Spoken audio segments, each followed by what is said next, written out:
పోలీసులకు లెటర్ రాసిన ఎస్ఐబి మాజీ చీఫ్ ప్రభాకర్ రావు అయితే లెటర్ ఏంటి, దాని వెనక సారాంశం ఏంటి, దాంతోపాటు మరిన్ని అంశాలకు సంబంధించి మనతో పాటు చర్చించడానికి మనేం కోటేశ్వరరావు గారు సీనియర్ జర్నలిస్ట్ సిద్ధంగా ఉన్నారు. వారితో పాటు మా పొలిటికల్ ఎడిటర్ అరవింద్ కొల్లి గారు కూడా సిద్ధంగా ఉన్నారు.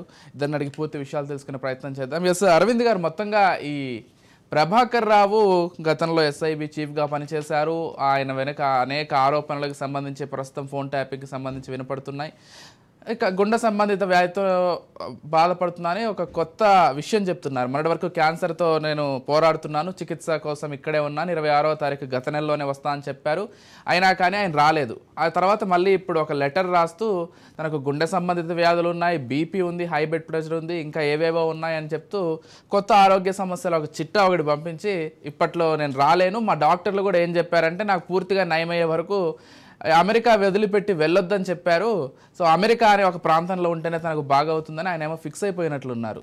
ఏంటి అసలు ఈ ప్రభాకర్ రావు విషయం ఏంటి? సంబంధించినటువంటి వ్యవహారంలో మొదటి నుంచి కూడా మనం అయితే చాలా సందర్భాల్లో చెప్పాం, ఆయన అమెరికా నుంచి ఇప్పట్లో రాకపోవచ్చు. అసలు ఆయన అక్కడ తిరుగుతున్నటువంటి అంటే న్యాయవాదుల కార్యాలయాల గురించి మనకున్నటువంటి సమాచారాన్ని షేర్ చేస్తే అది నిజంగానే దాని మీద అప్పటి వరకు లేనటువంటి కొత్త ఆలోచన బయలుదేరింది.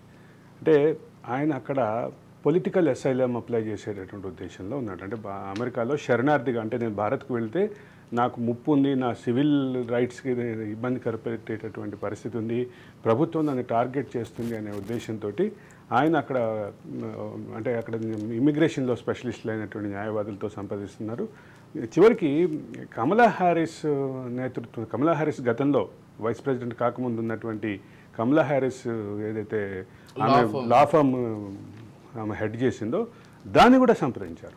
అక్కడ ఒక విషయం గమనించాలి, అంటే ఆయన సంప్రదించినటువంటి కేవలం దీనికి సంబంధించిన విధి విధానాల కోసం సంప్రదించినటువంటి లా ఫర్మ్సే చాలా కాస్ట్లీ లా ఫర్మ్స్. అటువంటి లా ఫర్మ్స్ని సంప్రదించాడు అనేటటువంటి వ్యవహారాలు బయట తిరుగుతున్నాయి, చర్చలో ఉన్నాయి. అంటే ఒక సంప్రదింపు కోసం వెళితే సంప్రదింపు కోసమే $1000 నుంచి $10,000 గంటకి ఛార్జ్ చేసేటటువంటి లా ఫర్మ్స్ అనేది బయట చెప్తున్నారు. ఒక 7-8 ఇండియన్ బేస్డ్ లా ఫర్మ్స్ని సంప్రదించారు. అదే సందర్భంలో అమెరికన్ అంటే వైట్ పీపుల్ నేతృత్వంలో ఉండేటటువంటి లా ఫర్మ్స్ని కూడా సంప్రదించారు అనేది మనకున్నటువంటి ప్రాథమిక సమాచారం. అయితే దీని విషయంలో కొంత దీనికి సమయం పడుతుంది, దీన్ని నిజంగానే ఆయన వెళ్తారా లేదా ఇవన్నీ పక్కన పెడితే దీనికి సంబంధించినటువంటి అంశంలో ఒక క్లారిటీ అయితే ఇవ్వాలి. ఆయన ఇప్పట్లో రాకపోవచ్చు అనే విషయాన్ని మనం ఏదైతే చెప్పామో, చెప్పినప్పుడు లేదు ఆయన వచ్చేస్తున్నారు అనేది ఉద్దేశం. అంటే ఆయన చాలా అంటే జూన్ 26వ తారీఖు తర్వాత ఎప్పుడైనా జూన్ 26కే వచ్చేస్తున్నారు అనేటటువంటి అంశం బాగా ముందుకు వచ్చింది. ఎందుకంటే ఆయన రాసినటువంటి పంపించినటువంటి ఈమెయిల్లోనే అది ఆయన వీసా గడువు కూడా ముగుస్తుంది. 10 సంవత్సరాల వీసా ఉంటుంది, కాకపోతే 6 నెలల కాలం మాత్రమే అమెరికాలో అనుమతి ఉంటుంది. అయితే ఆరోగ్య కారణాలు చూపించి ఆరోగ్య కారణాలతో వీసా గడువుని పొడిగించుకోవటం ఒక పని చేస్తూ, రెండో పక్క శాశ్వతంగా అక్కడే ఉండటానికి ఉన్నటువంటి ప్రయత్నాలు మొదలుపెట్టారు అనేటటువంటి మనకున్న సమాచారాన్ని మనం షేర్ చేసాం. ఇక్కడ ఇంకో విషయం గమనించాలి, ఇటీవల కాలంలో పోలీసులు ప్రభాకర్ రావు మీద వేసినటువంటి అఫిడవిట్లో ఏదైతే ఉందో, ఏది నగర పోలీస్ కమిషనర్ వేసినటువంటి అఫిడవిట్లో చాలా క్లియర్గా చెప్పారు, ఆయన దురుద్దేశపూర్వకంగానే దేశాన్ని దాటి వెళ్ళారు, దురుద్దేశపూర్వకంగానే అంటే ఇంటిని సెర్చ్ చేశారు, ఇంటి మీద సెర్చ్ చేస్తే మాకు సమాచారం ఏం దొరకలేదు, అదే సందర్భంలో ప్రధానమైనటువంటి వస్తువులన్నీ తరలించారు, తీసుకెళ్ళారు కొన్ని అనేటటువంటి అంశాన్ని కోట్ చేస్తూ ఏదైతే నగర పోలీస్ కమిషనర్ వేసినటువంటి హైకోర్టులో వేసినటువంటి అఫిడవిట్లో ఏదైతే ఉందో దాంట్లో చాలా స్పష్టత ఉంది. దాని ద్వారా అర్థమైంది ఏంటి, ప్రభాకర్ రావు ఇక తిరిగి రాడు, ప్రభాకర్ రావుకి తిరిగి వచ్చే ఉద్దేశం లేదు, ప్రభాకర్ రావుతో పాటు ప్రభాకర్ రావు కుటుంబ సభ్యులు కూడా ప్రభాకర్ రావుతో వెళ్ళారు అనేటటువంటిది విషయంలో క్లియర్. సో ఈ మొత్తం చర్చలో ప్రభాకర్ రావుకి సంబంధించినటువంటి మూమెంట్, ఆయన మూమెంట్ వెనుకున్నటువంటి ఉద్దేశాలు, వీటన్నిటినీ ఒక పక్క నగర పోలీస్ కమిషనర్ వేసిన అఫిడవిట్ చెప్తోంది, రెండో పక్క అసలు వీటన్నిటిని పక్కన పెట్టి ఆలోచిస్తే వాస్తవంగా కూడా అదే కనిపిస్తుంది.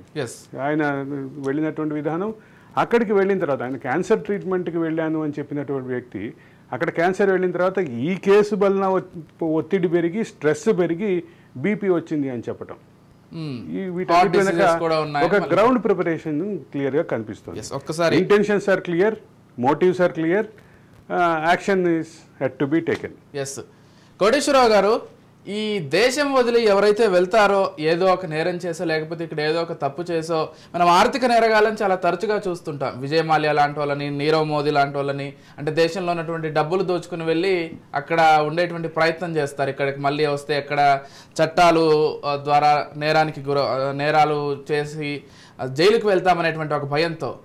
ఇటువంటి ఆర్థిక నేరగాళ్ళు ఒకటైతే, అంటే ఈ పర్టికులర్ కేసులో చూసుకున్నట్లయితే ఈ ఫోన్ ట్యాపింగ్ విషయంలో ధ్వంసం చేసినటువంటి డేటాలో ఉగ్రవాదుల డేటా కావచ్చు, లేకపోతే మావోయిస్టుల డేటా కావచ్చు, దేశానికి అత్యంత అవసరమైనటువంటి డేటా, ఈ మొత్తాన్ని కూడా నాశనం చేసేసి అక్కడికి వెళ్ళి తలదాచుకోవడం, ఇక్కడ మళ్ళీ తిరిగి తీసుకొచ్చే ప్రయత్నం చేస్తుంటే ఏదో ఒక ఆరోగ్య సమస్య చెప్పడం, ఇవన్నీ మనం గతంలో ఈయన ఒక్క కేసులోనే కాదు, గతంలో చాలా మంది ఇలా చేశారు, ఇప్పుడు ఈయన కూడా దీన్ని మళ్ళీ రిపీట్ చేస్తున్నారు.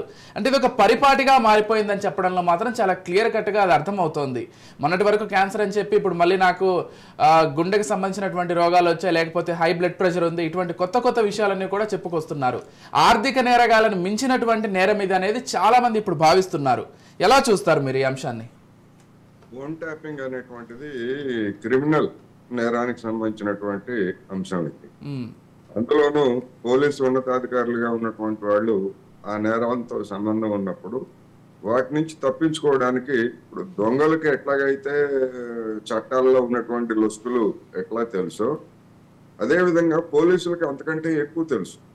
వాళ్లే నేరాలకు పాల్పడినప్పుడు, వాళ్ళ మీదనే నేరారోపణలు వచ్చినప్పుడు వాటి నుంచి తప్పించుకోవడానికి సహజంగానే ఉంటుంది. రెండోది, ఇది హై ప్రొఫైల్ అంటే ఈ ప్రభాకర్ రావు అనేటువంటి వ్యక్తి వెనుక ఉన్నటువంటి నాటి ప్రభుత్వ పెద్దలు, పాలక పార్టీ పెద్దలు లేదా అధికారంలో ఉన్నటువంటి మంత్రులు, ముఖ్యమంత్రులు వీళ్ళందరూ ఉన్నారనేటువంటి అనుమానాలు ఉన్నటువంటి నేపథ్యంలో వాళ్ళందరినీ కూడా కాపాడటానికి బహుశా ఇది ఈ కొత్త అంశాన్ని తెర మీదకి తెచ్చినట్టుగా కనిపిస్తా ఉంది. మన దేశంలో తెలుసు, ప్రభుత్వ ఆసుపత్రులు లేదా ప్రభుత్వ వైద్యులు లేని రోగాలను సృష్టించి తప్పుడు సర్టిఫికెట్లు ఇవ్వడం అనేటువంటిది మనందరికీ బాగా తెలుసు. అటువంటి లోపం లేకపోతే అటువంటి పద్ధతులు అమెరికాలో కూడా ఉన్నాయనేటువంటిది అనేక మంది నమ్మకపోవచ్చు. కానీ వాస్తవంగా ప్రపంచవ్యాప్తంగా వివిధ నేరాలకు పాల్పడినటువంటి వ్యక్తులు అమెరికాలో స్థిర నివాసం ఏర్పరచుకోవడానికి అమెరికన్ చట్టాలు, ఇమిగ్రేషన్ చట్టాలు అవకాశం కల్పిస్తున్నాయి.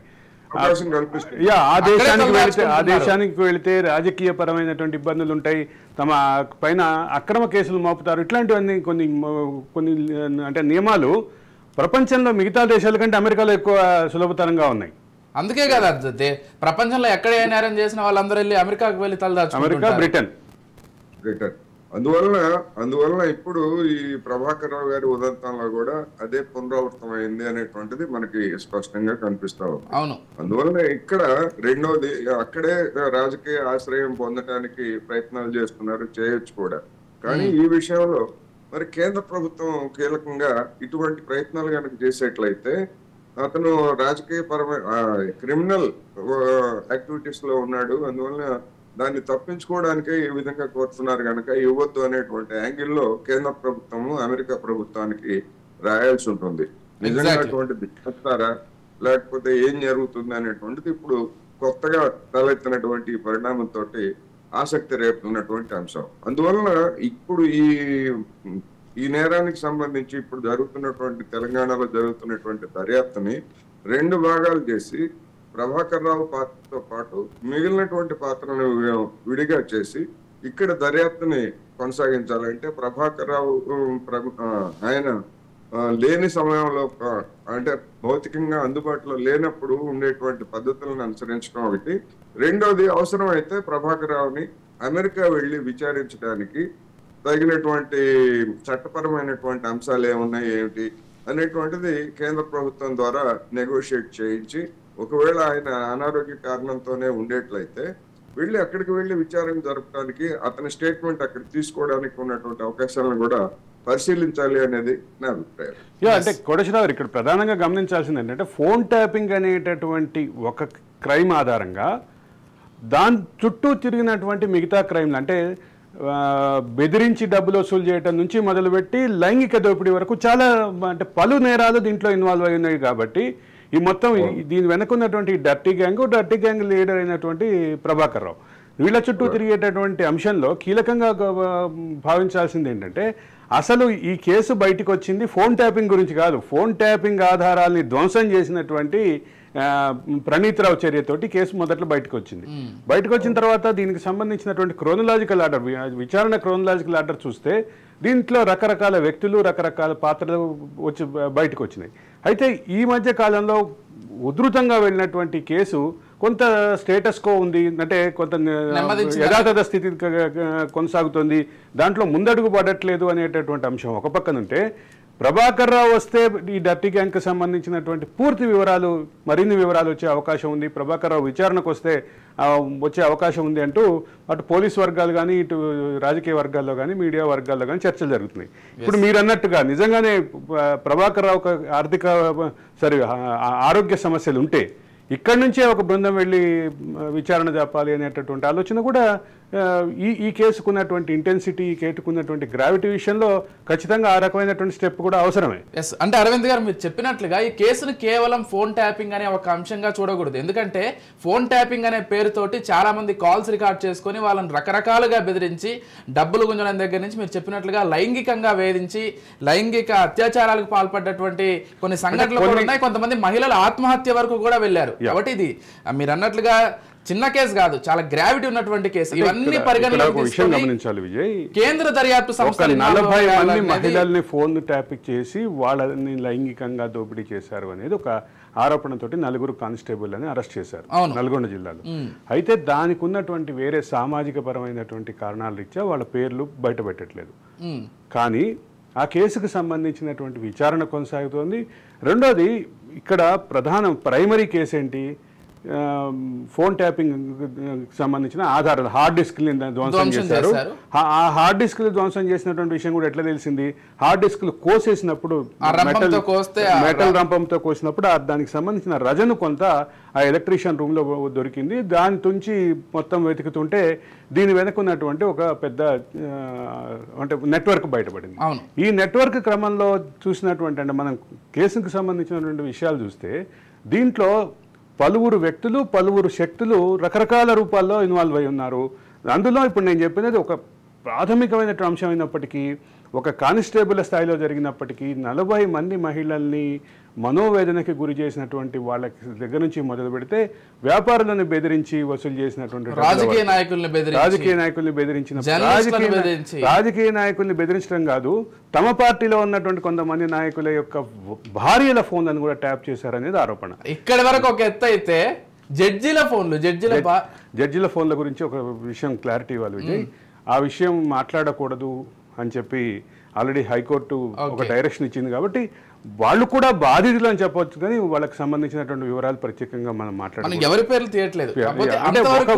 అంటే ఒక విషయం చూడాలి, జర్నలిస్టుల ఫోన్లు, న్యాయవాదుల ఫోన్లు, ఉద్యమకారుల ఫోన్లు, న్యాయమూర్తుల ఫోన్లు, అదే సందర్భంలో ఇంకా లోపలికి వెళితే వ్యాపారవేత్తల ఫోన్లు, రకరకాల ఫోన్లకు ట్యాపింగ్కి సంబంధించి భుజంగరావు నేతృత్వంలో జరిగిన కొన్ని వ్యవహారాలు, భుజంగరావు నేతృత్వంలో జరిగిన కొన్ని వ్యవహారాలు, రాధాకిషన్ రావు నేతృత్వంలో జరిగిన కొన్ని వ్యవహారాలు, అలాగే తిరుపతన్న నేతృత్వంలో జరిగినటువంటి కొన్ని వ్యవహారాలు, అదే సందర్భంలో తిరుపతన్న టీం చేసినటువంటి ఏదైతే ఆరోపణలు ఎదుర్కొంటున్నారో ఈ 40 మంది మహిళలకు సంబంధించిన లైంగిక దోపిడీ, దీని సబ్జెక్ట్ అయితే పెరిగింది, దీని విస్తృతి పెరిగింది అని చెప్పక తప్పదు విజయ్. ఎస్, కింద కోటేశ్వరరావు గారు కూడా చెప్పారు, కేంద్ర దర్యాప్తు సంస్థలు ఇన్వాల్వ్ అవ్వాలి, కేంద్రం కూడా ఇన్వాల్వ్ అవ్వాలి, అప్పుడే అతన్ని అమెరికా నుంచి రప్పించేందుకు ప్రయత్నం కావచ్చు. లేకపోతే ఇక్కడ ఒక విషయం గమనించాలి, ఇప్పటికే రెడ్ కార్నర్ నోటీస్ ఇచ్చే అర్హత అంటే భారతీయ చట్టాల ప్రకారం రాష్ట్ర దర్యాప్తు సంస్థలకు ఉండదు, కేంద్ర దర్యాప్తు సంస్థలు సిబిఐ కానీ ఈడీ కానీ కేంద్ర దర్యాప్తు సంస్థలకి మాత్రమే ఉంటుంది. కాబట్టి ఇక్కడ నాంపల్లి కోర్టు ఇచ్చినటువంటి ఏదైతే నాన్ బెయిలబుల్ వారెంట్ ఉందో ఆ వారెంట్ని ఆధారంగా బ్లూ కార్నర్ రెడ్ కార్నర్ నోటీసులు ఇష్యూ చేయాలి అని చెప్పి ఒకళ్ళ విషయంలో బ్లూ కార్నర్ ఒకళ్ళ విషయంలో రెడ్ కార్నర్ అనుకుంటా ఇద్దరు నిందితులకు సంబంధించినటువంటి అంశంలో ఏదైతే రిక్వెస్ట్ చేసిందో దాని పట్ల కేంద్ర దర్యాప్తు సంస్థ నుంచి ఇంతవరకు సానుకూల స్పందన రావట్లేదు. రాని నేపథ్యంలో ఇప్పుడు ఈ కేసు ముందుకు వెళ్ళాలి అంటే కేంద్రం ఖచ్చితంగా కోటేశ్వరరావు గారు చెప్పినట్టుగా ప్రోయాక్టివ్ రోల్ తీసుకోవాలి. ఏమంటారు కోటేశ్వరరావు గారు? డెఫినెట్ గా.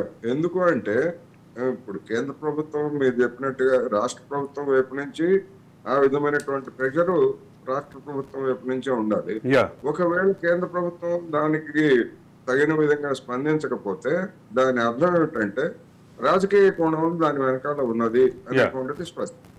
ఆ రాజకీయ కోణం ఏమిటి? ఒకవేళ ఈ మన ప్రభాకర్ రావు కనుక వచ్చి ఆయన దీని వెనకాల ఉన్నటువంటి వాళ్ళు ఎవరి ఆదేశాల మేరకు తాము పనిచేశామని కనుక చెప్పేట్లయితే అది బీఆర్ఎస్ నాయకులు, ముఖ్యమంత్రి లేదా ఆనాడు ఉన్నటువంటి ఇతర మంత్రుల మేడకు చుట్టుకునేటువంటి అవకాశం ఉంది. అది అందువల్ల ఆ యాంగిల్లో చూసినప్పుడు బీఆర్ఎస్ మొన్నటి ఎన్నికల్లో బీజేపీకి ఏ విధంగా సాయం చేసిందో మనం చూసాం. అందువలన దీని వెనకాల ఉన్నటువంటి విస్తృతమైనటువంటి కోణం కూడా దీన్ని మనం చూడాలి. అందుకని ఈ రాజకీయ పరమైనటువంటి బీఆర్ఎస్ పెద్దల్ని రక్షించడానికి బహుశా కేంద్రంలో ఉన్నటువంటి ప్రభుత్వము, రాష్ట్ర ప్రభుత్వం ఈ రెడ్ కార్నర్ నోటీస్ కి సంబంధించినటువంటిది జాగు చేయటం కానీ, లేకపోతే సాధ్యమైన మేరకు సమయాన్ని పొడిగించి ఏదో తూతు మంత్రంగా చేయడానికి, ఈ లోపల ఏదన్నా అనధికారికంగా అంటే కోర్టు వెలుపల పరిష్కారం అని మనం సాధారణంగా చెప్పుకుంటాం కదా, అలాంటిది ఏమన్నా జరుగుతా ఉందా ఏమిటనేటువంటి యాంగిల్లో కూడా రాబోయేటువంటి రోజుల్లో మనం ఆలోచించాల్సి ఉంటుంది అనేది ఈ సందర్భంగా చెప్తున్నాను. అందుకని ఇప్పుడు రాష్ట్ర ప్రభుత్వం ముందున్నటువంటి ప్రశ్న ఏంటంటే, ఈ రెడ్ కార్నర్ నోటీసు ఇప్పించడానికి కేంద్ర సంస్థల మీద ఒత్తిడి తీసుకురావాలి, ప్రభుత్వ పరంగానే, రాజకీయ పరమైనటువంటి కాదు. రెండవది, ఈ కేసుని దర్యాప్తు చేసేటువంటి పద్ధతుల్ని మార్చాల్సినటువంటి అవసరం కూడా ఉన్నది. విడిగా ఇప్పుడు అనేక కేసుల్లో మనం చూస్తున్నాం, అబ్స్కాండ్ అయినటువంటి నిందితుల గురించి దాన్ని పక్కన పెట్టండి, మిగతానటువంటి వాళ్ళ మీద కేసులు విచారణ జరిపి మిగిలినటువంటి వాళ్ళకి శిక్షలు వేసినటువంటి ఉదంతాలు కూడా మన అందరికీ తెలిసిందే మన న్యాయ వ్యవస్థలో. ఆ తర్వాత ఆ నిందితులు కూడా దొరికినప్పుడు వాళ్ళ మీద పట్టుకోవడం, శిక్షించడం ఇవన్నీ కూడా జరిగాయి.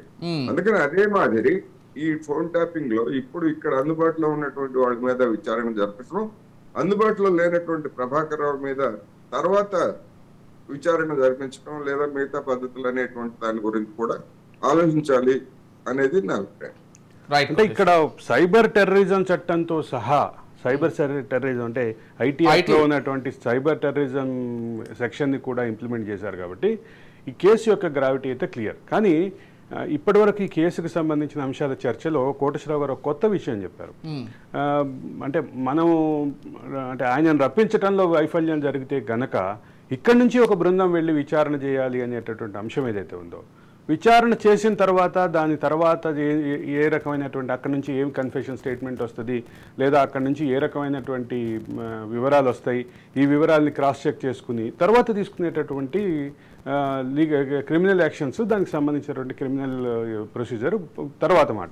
కానీ ఒక ప్రాథమిక అంటే ఇప్పుడు దానికి సంబంధించినటువంటి 4 కన్ఫెషన్ స్టేట్మెంట్లు, 4 కన్ఫెషన్ స్టేట్మెంట్లో వాళ్ళు ఇచ్చినటువంటి లింకులు ఇవన్నీ కొంత పక్కన పెడితే పూర్తిగా ప్రభాకర్ రావు అనే వ్యక్తి కనుక ఇన్వాల్వ్ అయితే ఆయన మీద నుంచి కనుక సమాచారం వస్తే ఈ కేసుకు సంబంధించిన మిగతా వ్యక్తుల అంటే అనూహ్యమైనటువంటి వ్యక్తుల పేర్లు కూడా బయటకు వస్తాయనేటటువంటి అఫిడవిట్ ఆల్రెడీ నగర పోలీస్ కమిషనరే వేశారు. కాబట్టి నగర పోలీస్ కమిషనర్ వేసినటువంటి అఫిడవిట్లో చాలా క్లియర్గా ఒక అంశం ఉంది. ఇప్పుడు బయటికి కనిపిస్తున్నటువంటి 4 కాకుండా, పరారీలో ఉన్నటువంటి 2 కాకుండా, మొత్తం ఈ 6 కాకుండా ఇంకా కొంతమంది వ్యక్తులకి సంబంధించి, సంస్థలకు సంబంధించి, బాధితులకు సంబంధించి చాలా పేర్లు బయటికి రాబోతున్నాయి. దాని ప్రభాకర్ రావు వస్తే, ప్రభాకర్ రావు అదుపులోకి తీసుకుంటే ప్రభాకర్ రావు విచారణ సందర్భంగా చాలా విషయాలు బయటికి రాబోతున్నాయి అనేటటువంటి ఇండికేషను దాంట్లో నగర పోలీస్ కమిషనర్ వేసినప్పుడు ఇట్లా చాలా క్లియర్గా ఉంది. అది దాంతోపాటు కొంతమంది వ్యక్తుల పేర్లు అంటే ఒక వ్యాపారవేత్తని బెదిరించి 13 కోట్లు టీఆర్ఎస్ పార్టీకి, అదే సందర్భంలో 2 కోట్లు ఒక వ్యక్తి అవసరానికి తీసుకున్నటువంటి ఒక వ్యక్తి గురించి అది కూడా అఫిడవిట్లో ప్రస్తావన ఉంది. కాబట్టి ఇలాంటి అనేక అంశాలు, ఇది ఇక్కడితో ఆగే అంశం కాదు, ఇటువంటి అనేక అంశాలు వరుసగా జరిగినటువంటి నేరాల పరంపర, వీటన్నిటికీ సంబంధించిన పూర్తి క్లారిటీ ఈ డర్టీ గ్యాంగ్ లీడర్ అయినటువంటి ప్రభాకర్ రావు వస్తేనే క్లారిటీ వస్తుంది.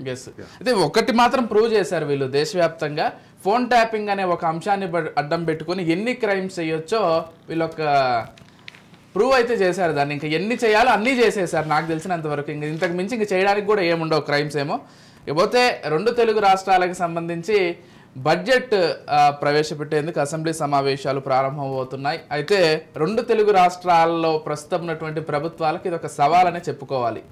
ఎందుకంటే గత ప్రభుత్వాలు ఏ విధంగా ఆర్థికంగా రాష్ట్రాలని కుదిపేశాయో, చిన్నాభిన్నం చేశాయో తెలిసిందే. ఇటువంటి పరిస్థితుల్లో మరి బడ్జెట్ ఏ విధంగా ప్రవేశపెట్టబోతున్నారు, దేనికి ఎంత కేటాయించబోతున్నారు, వీటన్నింటినీ మించి మాజీ ముఖ్యమంత్రులు 2 రాష్ట్రాల నుంచి అసలు అసెంబ్లీకి రాబోతున్నారా లేదా, ఈ చర్చ కూడా ప్రధానంగా జరుగుతుంది. ఇదొకటి ఇంట్రెస్టింగ్ చర్చ. 2 కూడా దాదాపు ఒకేలాగా జరుగుతున్నాయి చూడండి 2 రాష్ట్రాల్లో. అంటే బడ్జెట్ విషయంలోనూ ముఖ్యమంత్రులు రాక విషయంలో రాష్ట్రాలుగా విడిపోదాం, సోదరులుగా కలిసి ఉందాం అన్న మాటని ఖచ్చితంగా 2 రాష్ట్రాల రాజకీయాలు కూడా అదే చూపిస్తాయి. మాజీ ముఖ్యమంత్రి కేసీఆర్ గారు, జగన్మోహన్ రెడ్డి గారు బాగా పాటిస్తున్నారు. అయితే ఇక్కడ ఒక విషయం ప్రధానంగా చెప్పాల్సింది ఏంటంటే 23వ తారీఖు కేంద్ర బడ్జెట్ ప్రవేశపెట్టబోతున్నారు. కేంద్ర బడ్జెట్లో రాష్ట్రాలకి కేటాయింపులు, కేంద్ర బడ్జెట్లో రాష్ట్రాలకు వచ్చే నిధుల వాటా, వీటన్నిటిని ఆధారం చేసుకొని బడ్జెట్, రాష్ట్ర బడ్జెట్ ప్రవేశపెట్టారు. అయితే ఇక్కడ ఒక ఇంట్రెస్టింగ్ డిస్కషన్ గత 3-4 రోజులుగా ఉంది. బడ్జెట్ సెషన్ పెట్టకుండా బడ్జెట్ని ఆర్డినెన్స్ ద్వారా తీసుకురావాలి అనేటటువంటి ప్రతిపాదన అధికారులు ముఖ్యమంత్రి ముందుంచారు. ఆంధ్రప్రదేశ్ ముఖ్యమంత్రి దానికి అంగీకరించకుండా పూర్తి స్థాయిలో ఎక్సర్సైజ్ చేసి ఒక పూర్తి స్థాయి బడ్జెట్ ప్రవేశపెడదాం అనేటటువంటి అభిప్రాయం చెప్పారు. అయితే ఇక్కడ ఆంధ్రప్రదేశ్దే కాదు, తెలంగాణకు సంబంధించినటువంటి ఏ శాఖలో ఏ రకమైనటువంటి అంటే టాస్కులు ఉన్నాయి, ఏ రకమైనటువంటి ల్యాబ్స్ ఉన్నాయి, వీటన్నిటిని కూడా ఆల్రెడీ ఎక్సర్సైజ్ చేస్తున్నారు. ఎక్సర్సైజ్ చేసే క్రమంలో ఒక విషయం అయితే క్లియర్.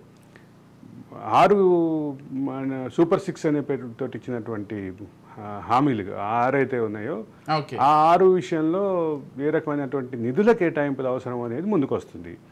రెండో పక్కన ఆంధ్రప్రదేశ్లో ఇప్పటికే పెన్షన్లకి సంబంధించినటువంటి అంశం ముందుకు ఆల్రెడీ ఇంప్లిమెంటేషన్ స్టార్ట్ అయింది కాబట్టి ఇప్పుడు ఈ నేపథ్యంలో తదుపరి ఏంటి, దీనికి సంబంధించిన కేటాయింపులు ఏంటి అనేది అదే సందర్భంలో మరి వెంటనే టేకప్ చేస్తామని చెప్పినటువంటి కొన్ని అంశాలు ఉన్నాయి.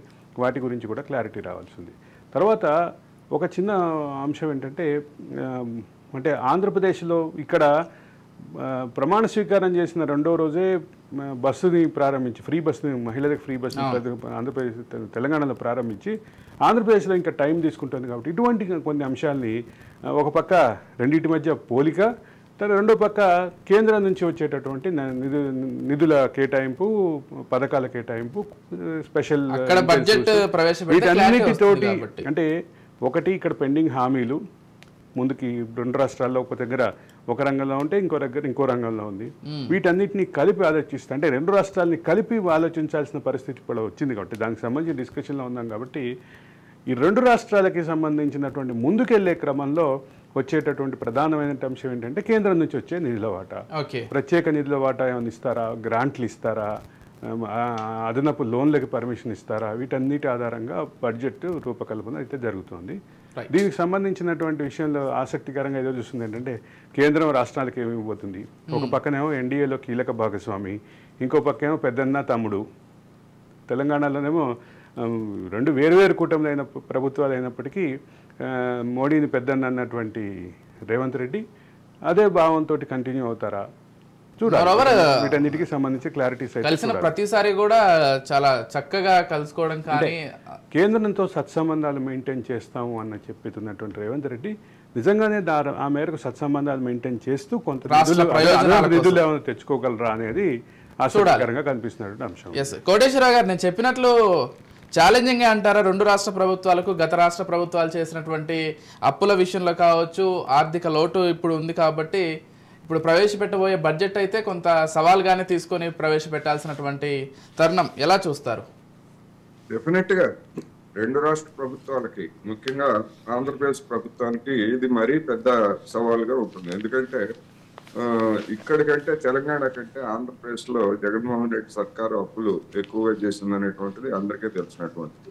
అందుకని కొత్తగా అప్పులు తీసుకోవడానికి కూడా ఇవాళ ఉన్నటువంటి చంద్రబాబు నాయుడు సర్కార్కి పరిమితులు ఏర్పడతాయి. రిజర్వ్ బ్యాంక్ కానీ, లేదా ఫైనాన్స్ కమిషన్ కానీ, కేంద్ర ప్రభుత్వం కానీ, ఎఫ్ఆర్బిఎం ప్రకారం కానివ్వండి, మొత్తంగా తీసుకోవడానికి కూడా అవకాశాలు లేవు. ఎందుకంటే మనం చూసాం గతంలో తెలంగాణ విషయంలో రాష్ట్ర ప్రభుత్వము మీరు ఎక్కువగా తీసుకున్నారు, అందుకని గతానికి కూడా వర్తింపజేసి మీ రుణ పరిమితిని తగ్గిస్తున్నామని చెప్పేసి కేంద్ర ప్రభుత్వం చెప్పినటువంటిది తెలిసిందే. అది ఇప్పుడు ఆంధ్రప్రదేశ్ విషయానికి వస్తే మినహాయిస్తుందా? మినహాయించేట్లయితే మిగతా రాష్ట్రాలకు కూడా అది వర్తింపజేయాల్సి ఉంటుంది. అందుకని అది కాకుండా అసలు తీసుకున్న అప్పులు కట్టాలి కదా ముందు. అది వేరే అంశం. ముందు రిలీఫ్ ఇవ్వడానికి ఒకవేళ ఆంధ్రప్రదేశ్ కనుక రిలీఫ్ ఇచ్చేట్లయితే అది మిగతా రాష్ట్రాలకు కూడా వర్తిస్తుంది. అందుకని ఒక విధానపరమైనటువంటి నిర్ణయం తీసుకోవాల్సినటువంటి అంశం ఇప్పుడు ఆంధ్రప్రదేశ్ కేంద్రం ముందు ఉంచింది. ఇప్పుడు ఆంధ్రప్రదేశ్ లో జరుగుతున్నటువంటి చర్చ ఓటాన్ అకౌంట్ ని మరొక 3 మాసాలు పొడిగించడానికి 3 మాసాలు పొడిగించడానికి ఆలోచన చేస్తున్నారు అనేటువంటిది ఒకటి. దాని అర్థం ఏమిటంటే చంద్రబాబు నాయుడు గారు అధికారానికి వచ్చిన తర్వాత కేంద్ర ప్రభుత్వ పెద్దలతోటి ఆయన విస్తృతంగా చర్చలు జరిపారు. కానీ ఆ చర్చల తర్వాతనే ఓటాన్ అకౌంట్ పొడిగింపు అనేటువంటిది రంగం మీదకి వచ్చిందంటే దాని అర్థం ఏమిటంటే ఆంధ్రప్రదేశ్ ప్రభుత్వం ఆశిస్తున్న విధంగా కేంద్ర ప్రభుత్వము నిధులు ఇచ్చేటువంటి సూచనలు ఏవి రాలేదు కనుకనే వెంటనే బడ్జెట్ లో కనుక అది ప్రతిబింబించేట్లయితే అక్కడ వాళ్ళు సూపర్ 6 కానివ్వండి, లేకపోతే పోలవరం, అమరావతి ఇట్లాంటి అనేకమైనటువంటి సమస్యలన్నిటికీ అవసరమైన కేటాయింపులు వాటన్నిటిని ఎట్లా చేస్తారు ఏమిటనేటువంటిది వెంటనే చర్చకు వస్తాం. అలా కాకుండా ఓటాన్ అకౌంట్ ని కనుక పొడిగించేట్లయితే 3 నెలల పాటు ఆ చర్చ నుంచి దూరంగా జరిగి అక్కడ ఉన్నటువంటి వైసీపీ నాయకత్వం మీద రాజకీయపరమైనటువంటి దాడి చేస్తూ కాలక్షేపం చేయడానికి చంద్రబాబు నాయుడు గారికి ఒక అవకాశం వస్తుంది. అందువల్ల ఏం చేస్తారు, ఒకవేళ ఆ ఓటాన్ అకౌంట్ గనక పెట్టినా గానీ అది కూడా మళ్ళా చర్చనీయాంశమే అవుతుంది. ఎందుకు అంటే కేంద్ర ప్రభుత్వం పూర్తి స్థాయి బడ్జెట్ ప్రవేశపెట్టినప్పుడు ఏ రాష్ట్రానికి అదనంగా ఏమిస్తారు, లేకపోతే మామూలు చట్టపరంగా రావాల్సినటువంటి ఏమిస్తారు అనేటువంటిది కేంద్ర బడ్జెట్ లో తేలుతుంది. కేంద్ర బడ్జెట్ లో ఆ విషయాలు తేలిన తర్వాత నరేంద్ర మోడీ గారు నుంచి పెద్ద ఎత్తున సాయం మేము పొందుతాము, మా బలాన్ని మా పలుకుబడిని ఉపయోగిస్తామని చెప్పినటువంటి చంద్రబాబు నాయుడు లేదా పవన్ కళ్యాణ్ వీళ్ళకి సంబంధించినటువంటి చర్చ మొదలు. అందుకని ఏ విధంగా చూసినా గానీ ఆంధ్రప్రదేశ్ లో ఉన్నటువంటి పరిస్థితి అధికంగాను చాలా దారుణమైనటువంటి స్థితిలో ఉన్నది. రెండవది ఆ దారి నుంచి వచ్చినటువంటి తలెత్తినటువంటి రాజకీయ పరమైనటువంటి విమర్శలు కూడా రాబోయే రోజుల్లో మరింత పదుండేటువంటి అవకాశాలు కూడా ఉన్నాయి. అందువల్ల అయితే ప్రాథమికంగా ఆర్డినెన్స్ బడ్జెట్ కి ముఖ్యమంత్రి సానుకూలంగా లేరు అనేటటువంటి వార్తలు వినిపిస్తున్నాయి. ఎట్లా చూడాలి? ఆర్డినెన్స్ బడ్జెట్ అంటే దాని అర్థం ఏంటంటే చేతులెత్తేసినట్టు. ఆర్డినెన్స్ బడ్జెట్ అయినా లేకపోతే ఇంటర్మ్ బడ్జెట్ పొడిగింపు అయినా కానీ చేతులెత్తేసినట్టు. అది రాజకీయంగా చంద్రబాబు నాయుడుకి పెద్ద ఆటంకం అవుతుంది. ఎందుకంటే చంద్రబాబు నాయుడు గారి దగ్గర మంత్రదండం ఉందని, ఆయన నిధుల్ని వీటన్నిటిని కూడా హార్మ్ఫుల్ అన్నట్టుగా తీసుకొస్తారని ఇటువంటి ప్రచారాలన్నీ ఇప్పటికే చేస్తున్నారు. సంపదలు సృష్టిస్తారని ఇటువంటివన్నీ చేస్తున్నారు. అది కాకుండా ఇప్పుడు ఎన్డీఏతో దగ్గరగా ఉన్నారు కాబట్టి అదొకటి మళ్ళీ. అందుకనే ఇవన్నీ ఆబలంతో చేస్తారు. ఇప్పుడు మేము పైకి చెప్పట్లేదు కానీ మాకు లోపల అన్ని హామీలు వచ్చేసాయని చెప్పేసి తెలుగుదేశం పెద్దలు టీవీ డిస్కషన్స్ లో గత కొద్ది రోజులుగా చెప్తున్నారు. అదంతా వాస్తవం కాదు, ఒట్టి కబుర్లే అనేటువంటిది కూడా బయటపడుతుంది. అందుకని ఏ విధంగా చూసినా గానీ ఆర్డినెన్స్ లేదా ఓటాన్ అకౌంట్, ఫుల్ బడ్జెట్ ఏ విధంగా చూసినా గానీ కేంద్రం నుంచి వచ్చేది ఏమిటనేటువంటిది కేంద్ర బడ్జెట్ ద్వారా మనకు తెలుస్తుంది. రాష్ట్ర బడ్జెట్లు లేదా ఆర్డినెన్స్ ద్వారా కానీ ఇవన్నీ కూడా తెలుస్తాయి. కనుక ఒక విధంగా చెప్పాలంటే చంద్రబాబు నాయుడు సర్కారు ఆర్థిక పరమైనటువంటి అంశాల్లో రేవంత్ రెడ్డి సర్కార్ కంటే తీవ్రమైనటువంటి ఇబ్బందుల్లో ఉన్నది అనేటువంటిది ఒక వాస్తవం. At the same time Revanth Reddy గారికి ఈ 6 నెలల నుంచి ఎన్నికల కోర్టు లేకపోతే అది ఇది ఆ పేరుతోటి ఆయన కాలక్షేపం చేశారు. కానీ ఇప్పుడు బడ్జెట్ ప్రవేశపెట్టేటువంటి సమయంలో రేవంత్ రెడ్డి సర్కార్ కూడా అసలైనటువంటి పరీక్ష ఇప్పుడు మొదలైంది. అందుకని ఇప్పటికే అంటే ఈ 6 నెలల్లో ఎన్నికల కోడ్ ఉన్నా కానీ ప్రతిపక్షాలు ఏవి రేవంత్ రెడ్డి సర్కార్ని స్పేర్ చేయలేదు, వదలకుండా విమర్శిస్తున్నారు. ఇప్పుడు ఇక నుంచి పూర్తి స్థాయిలో మరింత పెద్ద ఎత్తున దాడి చేసేటువంటి అవకాశం కూడా ఉంది. అందుకని 2 తెలుగు రాష్ట్రాల్లో ఈ విధమైనటువంటి ఒక ఆసక్తికర పరిణామం. ఇందాక మనం చెప్పినట్టుగా ఇద్దరు మాజీ ముఖ్యమంత్రులు అసెంబ్లీకి వస్తారా లేదా అంటే నాకైతే అనుమానమే. ఎందుకు అంటే వాళ్ళు అధికారంలో ఉన్నప్పుడు చేసినటువంటి దాడి లేదా వాళ్ళు పలికినటువంటి ప్రగల్భాలు వీటన్నింటికి రెట్టింపు కంటికి కన్ను పంటికి పన్నులాగా ఇచ్చేటువంటి పరిస్థితి రెండు తెలుగు రాష్ట్రాల్లో కూడా ఉన్నది. ముఖ్యమంత్రులు ఎందుకంటే వాళ్ళ బాధితులు, జగన్మోహన్ రెడ్డి గారి బాధితుడు చంద్రబాబు నాయుడు, కేసీఆర్ బాధితుడు రేవంత్ రెడ్డి గారు. అందుకని వీళ్ళు వాళ్ళ రాజకీయాల్లో ఉన్నటువంటి కక్షపూరితమైనటువంటి వైఖరులు అనేటువంటి మనందరికీ తెలిసిందే. అందువలన ఏ అవకాశం వచ్చినా గానీ అసెంబ్లీలో మామూలుగా ఉతికేసేటువంటి పరిస్థితి రెండు తెలుగు రాష్ట్రాల్లోనూ ఉన్నది. ఆంధ్రప్రదేశ్ లో మరీ ఎక్కువగా ఉంటుంది. అదే సందర్భంలో దానికి అంటే నెంబర్ గేమ్ పాలిటిక్స్ లో ఈ నెంబర్ తక్కువ నెంబర్ రావటం అనేది ఒక ప్రధానమైనటువంటి కారణంగా కూడా మారుతుంది. దానికి మళ్ళీ దాన్ని గుచ్చి చెప్తారు అసెంబ్లీలో.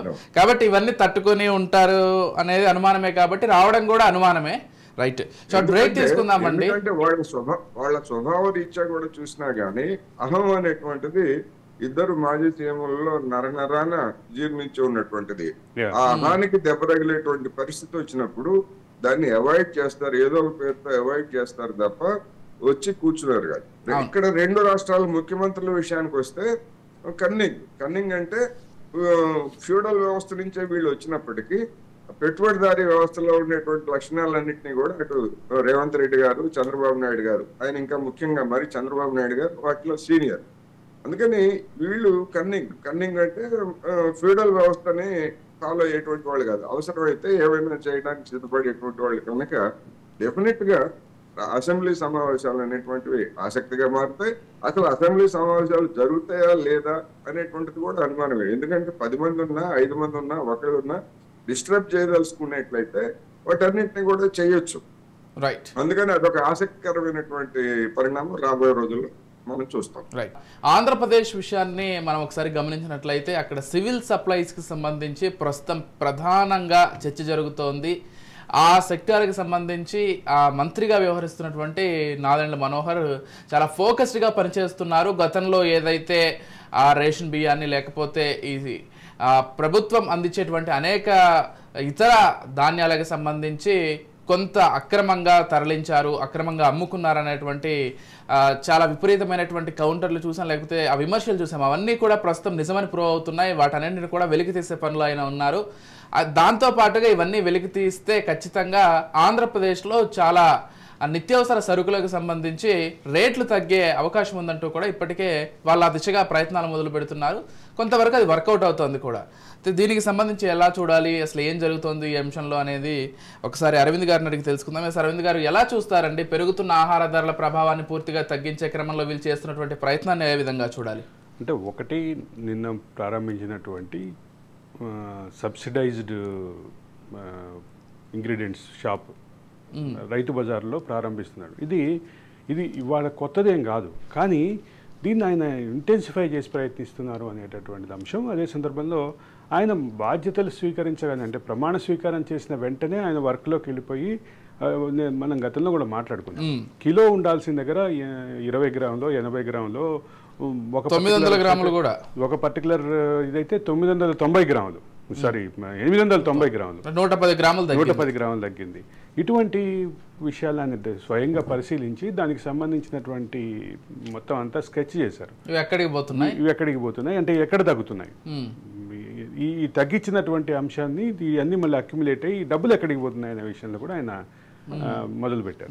రెండోది, ఆయన ఈ బియ్యానికి సంబంధించి పీడిఎస్ బియ్యాన్ని ఏదైతే ఉన్నాయో ఇవన్నీ కలెక్ట్ చేసి అక్యుములేట్ చేసి కాకినాడ పోర్టు ద్వారా ఆఫ్రికాకు పంపిస్తున్నారు. దాంట్లో ప్రధానమైనటువంటి భాగస్వామ్యం అక్కడ ద్వారంపూడి చంద్రశేఖర్ రెడ్డి అనే కాకినాడ ఎమ్మెల్యేది అనేది, మాజీ ఎమ్మెల్యేది అనేది కంక్లూడ్ చేశారు. ఇక్కడ మొత్తం దీనికి సంబంధించిన అంశాలని కనుక పరిశీలనగా చూస్తే ద్వారంపూడి చంద్రశేఖర్ రెడ్డి కేంద్రంగా జరుగుతున్నటువంటి వివాదం ఒక పక్కన ఉంటే, రెండో పక్క అసలు నిజంగానే 80 గ్రాములు 20 గ్రాములు 110 గ్రాములు తగ్గటం అనేది చాలా సీరియస్గా తీసుకోవాల్సిన విషయం. అంటే మనం ఒక కుటుంబానికి అది 20 గ్రాములు 80 గ్రాములు 90 గ్రాములు లేదా 110 గ్రాములు కావచ్చు, అదే మొత్తం రాష్ట్రం అంతా అక్యుములేట్ అయితే అదొక హ్యూజ్ వాల్యూమ్ అవుతుంది. అంతే కదా. ఇప్పుడు 10 కిలోలకు 1 కిలో, 100 కిలోలకు 10 కిలోలు, 1000 కిలోలకు 100 కిలోలు అయిపోయింది కదా అక్కడ. ఇది ప్రధానంగా గమనించాలి. దీన్ని మ్యానుఫ్యాక్చరర్ కార్నర్ చేయాలంటే మ్యానుఫ్యాక్చరర్ మళ్ళీ గవర్నమెంట్ ఉంది చాలా చోట్ల. ఇప్పుడు విజయ అనే బ్రాండ్ తోటి ఏదైతే గవర్నమెంట్ సప్లై చేస్తుందో, ఇప్పుడు ఫర్ ఎగ్జాంపుల్ ఆయిల్, విజయ అనేది ఆంధ్రప్రదేశ్ ఆయిల్ ఫెడ్ నుంచి వచ్చేటటువంటి ప్రొడ్యూస్. అలాగే కొన్ని ప్రభుత్వమే సప్లై చేస్తుంది, లేదా బయటి వాళ్ళకి ఇచ్చినటువంటి దాఖలాలు ఎక్కడ కనిపించట్లేదు. అటువంటి నేపథ్యంలో వీటన్నిటిని ఎక్కడికి వెళ్తున్నాయి ఏంటి అనేది ఒక స్కాన్ మెథడ్. ప్రభుత్వంలో ఉన్న వాళ్ళు ఇన్వాల్వ్ అవుతున్నారు. ఇదంతా కలిపి ఆలోచిస్తే ఇది ఒక పెద్ద స్కాము అని చెప్పి ఒక 4-5 IAS ఆఫీసర్లు ఉన్నారు దీంట్లో అని ఆయన ఒక సంచలనమైనటువంటి ప్రకటన చేశారు. సరే, కోటేశ్వరరావు గారిని అడుగుదాం. అసలు ఏంటి కోటేశ్వరరావు గారు ఎలా చూస్తారండి అసలు గత ప్రభుత్వంలో ఈ బియ్యం తరలింపు కావచ్చు, లేకపోతే ఇతర ధాన్యాలకు సంబంధించి, ఇతర నిత్యావసర సరుకులకు సంబంధించి ప్రతి దాంట్లో కూడా ఒకటి తరలిస్తున్నారు, లేకపోతే ఇంకొకటి ప్యాకెట్ పైన ఏమో చాలా క్లియర్గా 1 కేజీ ఉంటుంది, అంటే 1000 గ్రాములు. కాకపోతే అది బయటకు వచ్చి వేరే చోట తూకం వేస్తే 900 గ్రాములో, లేకపోతే 920 గ్రాములో, ఇట్లా 80 గ్రాములో, 70 గ్రాములు ఎంతో కొంత తగ్గుతూ వస్తుంది. ఈ తగ్గినటువంటి ధాన్యం ఎటుపోతోంది, అసలు ఇదంతా ఎందుకు తగ్గుతోంది? ఇది ఒక పెద్ద ప్రశ్న. దానికి సంబంధించి పూర్తిగా విచారం చేపడుతున్నారు, దాని లోతులకు వెళ్తున్నారు. దాంట్లో ఒక 4-5 IAS ఆఫీసర్ల పాత్ర కూడా ఉంది అని ఆయన వ్యాఖ్యలు చేశారు.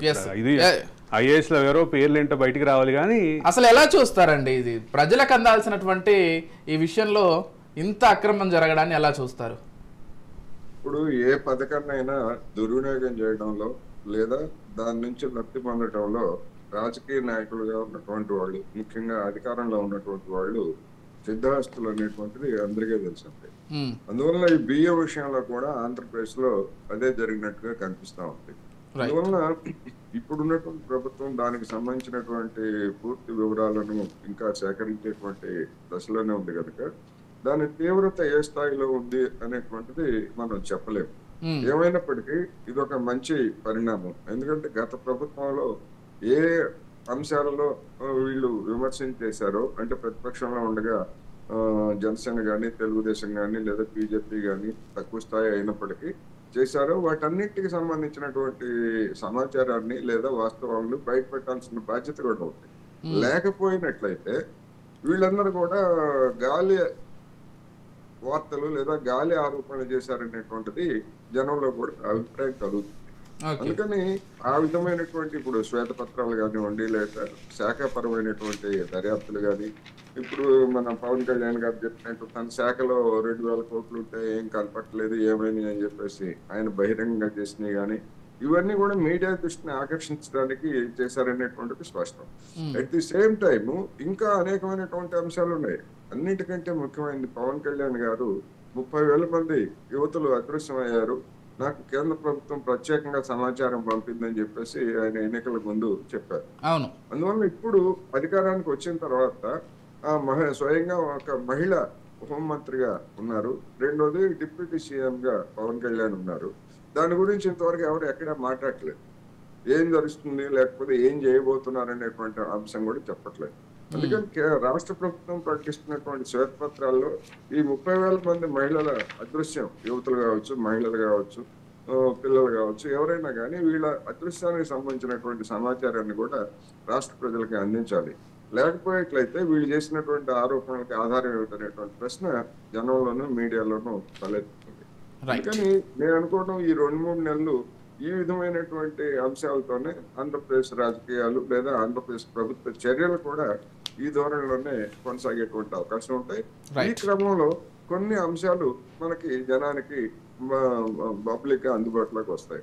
అట్ ది సేమ్ టైం ఇప్పటి వరకు విడుదల చేసినటువంటి శ్వేతపత్రాల్లో చెప్పినటువంటి అంశాలు అయితే చెప్పనటువంటి అంశాల గురించి ఆసక్తి పెరుగుతూ ఉంది. ముఖ్యంగా విద్యుత్ కి సంబంధించి ట్రూ అప్ చార్జెస్, లేకపోతే రైతాంగానికి స్మార్ట్ మీటర్లు పెట్టడం, ఆ తర్వాత దాన్ని వినియోగదారులందరికీ కూడా వర్తింపజేసేటువంటి పథకాన్ని గురించి గత ప్రభుత్వం తీసుకున్నటువంటి చర్యలకి ఎక్కడ చంద్రబాబు నాయుడు గారు వ్యతిరేకత కానీ, లేకపోతే ఎన్నికలకు ముందు చెప్పారు వాటి అన్నింటినీ మేము రద్దు చేస్తామని, అదేవిధంగా భారాలు తగ్గిస్తామని చెప్పారు.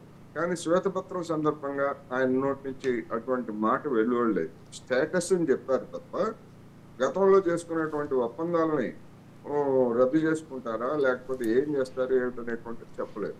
అదే కనుక వాస్తవం అయ్యేట్లయితే మరొకసారి జగన్మోహన్ రెడ్డి గారు మోపినటువంటి భారాల కంటే అదనంగా విద్యుత్ వినియోగదారుల మీద భారాలు మోపేటువంటి అవకాశం ఉంది. లేదా ఆ మొత్తాన్ని కూడా చంద్రబాబు నాయుడు గారు చెప్పినటువంటి శ్వేతపత్రం చెప్పినటువంటి మొత్తాలని రాష్ట్ర ప్రభుత్వం భరించే స్థితిలో ఉందా అనేటువంటి కూడా ఇప్పుడు పెద్ద సమస్య. అందువలన మొత్తం మీద ఏంటంటే అటు ముందు నొయ్యి వెనక గొయ్యి అన్నట్టుగా ఇవాళ ఆంధ్రప్రదేశ్ లో ఆర్థిక పరిస్థితి, అదే విధంగా అధికారంలో ఉన్నటువంటి 3 పార్టీల కూటమి పరిస్థితి కూడా ఉంది అనేది స్పష్టంగా కనిపిస్తోంది కూడా. కాకపోతే విశాఖకు సంబంధించి విశాఖ స్టీల్ ప్లాంట్కి సంబంధించి ప్రైవేటీకరణ చేస్తారని గతంలో ఎంత పెద్ద ఇష్యూ అయిందో మనందరం చూసాం. దానికి సంబంధించిన కుమారస్వామి స్వయంగా ఆ శాఖకు సంబంధించిన మంత్రి అక్కడ విజిట్ చేసి ఆయన చాలా క్లియర్గా చెప్పారు, ప్రైవేటైజేషన్ చేసే పరిస్థితి ఎట్టి పరిస్థితుల్లో ఉండదు, పూర్తిగా 100% సామర్థ్యంతో ఉత్పత్తి జరుగుతుంది. అంతేకాకుండా అసలు ఇక్కడ ఉన్నటువంటి ప్రాంత ప్రజలకు విశాఖ స్టీల్ ప్లాంట్కు ఉన్నటువంటి ఒక అనుబంధం లేకపోతే ఆ సెంటిమెంట్ ఏదైతే ఉందో అది మేము స్పష్టంగా గమనించాం, దాన్ని అర్థం చేసుకున్నాం కాబట్టి ఇంకా ఆలోచన కూడా ఉండదు, ఇటువంటి చర్చ కూడా అనవసరం ఇంకా ఇప్పటి నుంచి, పూర్తిగా అది ప్రభుత్వం నిర్వహిస్తుందని చాలా క్లియర్గా చెప్పారు. సో ఎలా చూడాలి అరవింద్ గారి విషయాన్ని? ఒక గుడ్ న్యూస్ అని చెప్పుకోవాలి డెఫినెట్లీ ఆంధ్రాకి. అంటే ఒక గుడ్ న్యూస్ ఉన్నప్పటికీ ఒక కన్ఫ్యూజన్ అయితే ఉంది. విశాఖ స్టీల్ ప్లాంట్ ప్రైవేటీకరణకు అవకాశం లేదు, దానికి సంబంధించినటువంటి ఎటువంటి విధానపరమైన ఇప్పటి వరకు లేదు. అది క్లారిటీ ఇస్తూనే కానీ మోడీకి ఇవన్నీ చెప్పాలి, మోడీ అనుమతితోటే మేము మాట్లాడాలి అని చెప్పారు. సో ఇక్కడ అంటే మోడీ మనసులో ఏముంది? అదే సందర్భంలో ఇప్పుడు ఆంధ్రప్రదేశ్లో ఉన్నటువంటి 2 పార్టీలు 3 పార్టీలు గణనీయంగా 21 సీట్లు సాధించినటువంటి నేపథ్యంలో కూటమి పార్టీలు అంతర్గతంగా కూడా అదే భావం ఉన్నటువంటి నేపథ్యంలో, అంటే స్టీల్ ప్లాంట్ విషయంలో సానుకూలంగానే ఉన్నటువంటి నేపథ్యంలో ఎట్లా తీసుకుంటారు ఈ నిర్ణయాన్ని అనేది, ఏ మేరకు ప్రభావం చేస్తారు అనేది క్లియర్. అయితే ఇప్పుడు ఆయనతోటి నేను పాల్గొన్నటువంటి అంటే నరసాపురం ఎంపీ కేంద్ర మంత్రి 3 రోజుల క్రితం ఇంకోటి విభిన్నమైనటువంటి ప్రకటన చేశారు. అది ఒక పెద్ద విధానపరమైనటువంటి నిర్ణయం, నా స్థాయిలో లేదు అని చెప్పేసి ఆయన ఒక కొత్త విచిత్రమైనటువంటి వాదన తీసుకొచ్చారు. నేను అసలు దాన్ని ఇదిగా ఏమి చేయలేను, అది డిజిన్వెస్ట్మెంట్లో భాగంగా జరుగుతోంది అనేది ఆయన చెప్పారు. కుమారస్వామి మరొక అంటే డిఫరెంట్ వాదన తీసుకొచ్చారు, విభిన్నమైనటువంటి వాదన తీసుకొచ్చారు. మేము ప్రయత్నిస్తాం, మేము దాన్ని ప్రొడ్యూస్ చేస్తామని చెప్పేసి. సో ఈ మొత్తంలో కుమారస్వామి వాదన ఎట్లా ఉన్నా, శ్రీనివాస్ వర్మ వాదన ఎట్లా ఉన్నా, ఒక విషయం అయితే క్లియర్, దీంట్లో ఇది పూర్తి స్థాయి సామర్థ్యంతో పనిచేసే అవకాశాలకు సంబంధించిన అంశం చెప్తూనే ఆయన స్టీల్ ప్లాంట్ మీద ఏదైతే సానుకూలంగా మాట్లాడారో, ఇప్పుడు ఇవన్నీ జరిగినాయి కాబట్టి స్టీల్ ప్లాంట్ మరింత సమర్థవంతంగా పనిచేయడానికి కావాల్సినటువంటి అంశం, దానికి క్యాప్టివ్ మైన్స్ కావాలి. క్యాప్టివ్ మైన్స్ లేని కారణంగానే స్టీల్ ప్లాంట్ యొక్క ప్రొడక్టివిటీ బాగున్నప్పటికీ ప్రొడక్షన్ కాస్ట్ విషయంలో ఇన్పుట్లో ఉన్నటువంటి బయట నుంచి కొనటం అనేటటువంటి ముడి బయట నుంచి కొనటం అనేటటువంటి ప్రధానమైనటువంటి సమస్య వచ్చింది. ఇప్పుడు దీనికి ఏ రకమైనటువంటి సొల్యూషన్? ఇప్పుడు ఇంత సానుకూలంగా మాట్లాడినటువంటి కేంద్ర మంత్రి కుమారస్వామి ఇప్పుడు క్యాప్టివ్ మైన్స్ కూడా ఇప్పిస్తే ఖచ్చితంగా దానికి సంబంధించిన పూర్తి సానుకూలత ఉన్నట్టుగా భావించాలి. కోటేశ్వరరావు గారు అంటే ఉక్కు శాఖ మంత్రిగా ఉన్నారు కాబట్టి ఆయన ఇంత బహిరంగంగా ఇంత పెద్ద కామెంట్స్ చేశారు కాబట్టి నాకు తెలిసి కేంద్రం కూడా అనుకూలంగా ఉంటేనే కామెంట్స్ అన్ని చేసి ఉండొచ్చు, ప్రైవేటీకరణకు పూర్తిగా వ్యతిరేకంగా ఉంటానే ఇంత బహిరంగంగా కామెంట్స్ చేసే అవకాశం ఉంది. అది కూడా ఆ శాఖకు సంబంధించిన మంత్రి విజిట్ చేసినటువంటి కామెంట్స్ కాబట్టి ఇకపై ప్రైవేటైజేషన్ ఉండదని అనుకోవాలా, లేకపోతే ఏంటి మళ్ళీ రెండో ఆలోచన ఏమైనా ఉండే అవకాశం ఉందా? విశాఖ ఉక్కు మీద ప్రైవేటీకరణ కత్తి ఇంకా వేలాడుతూనే ఉంది, దానికి ఆ ముప్పు తొలగలేదు అనేది ఈ సందర్భంగా చెప్పుకోవాలి. అసలు మంత్రి ఏమో ఆయన ఇప్పుడు షరతులు వర్తిస్తాయని 100% ఉచితంగా ఇస్తాము అని చెప్పి షరతులు వర్తిస్తాయని చెప్పినట్టుగా నరేంద్ర మోడీ గారిని కన్విన్స్ చేయాలి అన్నారు. ఆయన స్పష్టంగా చెప్పాడు కన్విన్స్ చేయాలి అని, నరేంద్ర మోడీ గారిని కన్విన్స్ ఒప్పించాలి అని. అంటే నరేంద్ర మోడీ గారిని వ్యక్తిగతంగా ఒప్పించటమా, ఏదన్నా నరేంద్ర మోడీ గారి యొక్క సొంత ఆస్తి ప్రభుత్వ రంగ సంస్థలు కానీ లేకపోతే విశాఖ ఉక్కు కానీ కాదు కదా. నరేంద్ర మోడీ గారిని కన్విన్స్ చేయాలి అనేటువంటి షరతు పెట్టాడు ఆయన, మిగతా విషయాలన్నీ చెప్తూ. అందుకని ఈ విషయంలో అసలు మంత్రి కుమారస్వామి గారు చెప్పిన దానికి సహాయ మంత్రి శ్రీనివాస్ వర్మ గారు చెప్పిన దానిలో శ్రీనివాస్ వర్మ చెప్పింది వాస్తవానికి దగ్గరగా ఉంది. ఎందుకంటే విధానపరమైనటువంటి నిర్ణయం అనేటువంటి మాట ఆయన మాట్లాడి, కానీ ఆ విధానపరమైనటువంటి నిర్ణయం గురించి కుమారస్వామి గారు ఏం చెప్పలేదు. ఎప్పటికప్పుడు తప్పించుకు తిరుగువాడు ధన్యుడు సమతి అన్నట్టుగా విశాఖపట్నం వచ్చారు కనుక అక్కడ ఆందోళన జరుగుతుంది కనుక ఆయన ఒక విధంగా చెప్పుకోవాలంటే తప్పించుకునేటువంటి మాటలు చెప్పారు తప్ప మరొకటి కాదు అనేది నా అభిప్రాయం. ఎందుకు అంటే సాక్షాత్తు ప్రధానమంత్రిగా ఉన్నటువంటి నరేంద్ర మోడీ గారు ఆయనకి అన్ని తెలిసి కూడా ఆంధ్రప్రదేశ్ కి ప్రత్యేక హోదా వాగ్దానం చేసి తర్వాత దాన్ని ఏ విధంగా వెనక్కి తగ్గారో చూసాము. అదే విధంగా అదే ప్రధానమంత్రి నరేంద్ర మోడీ బీహార్ లో ఎన్నికల సందర్భంగా నితీష్ కుమార్ నాయకత్వంలో ఉన్నప్పుడు ఆయన ప్రత్యేక ప్యాకేజీలు ఇస్తామని చెప్పేసి దానికి సున్నా పెట్టారు. అందుకని ప్రధానమంత్రి చెప్పినటువంటి వాటికే దిక్కులేనటువంటి పరిస్థితులు ఉన్నప్పుడు కుమారస్వామి గారు చెప్పినటువంటి దాన్ని మనం ఎట్లా నమ్మాలి అనేటువంటి ఒకటైతే ఆయన కూడా షరతు పెట్టారు, నరేంద్ర మోడీ గారిని కన్విన్స్ చేయాలి. ఒకవేళ నరేంద్ర మోడీ గారిని కన్విన్స్ చేయడం అంటే దాని అర్థం ఏంటి?